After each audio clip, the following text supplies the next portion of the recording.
Good morning, everybody. Just want to share a couple of questions that I commonly get regarding deplane facelifts and or other procedures that we perform.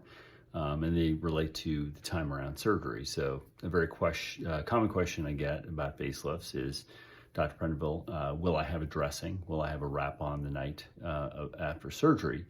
And the answer is most of the time you will not.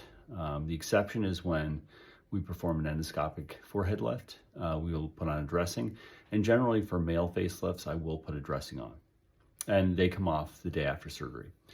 The next question is, will I have drains in place? And so generally the answer is yes, and drains will stay in for a facelift for about 48 hours, and they come out 99% of the time at 48 hours. And it's just to make sure the skin and the deeper structures kind of stick together.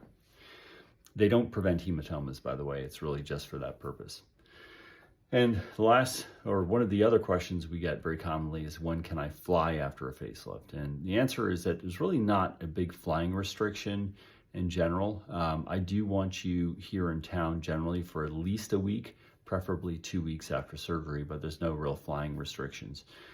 You don't want to be flying in general, being stationary for too long within the 72 hours after surgery, just to prevent clots in your legs and things of that nature. But that's a common question for out-of-town patients. Anyway, for more content like this, continue to follow this channel. Look forward to seeing you again. Bye-bye.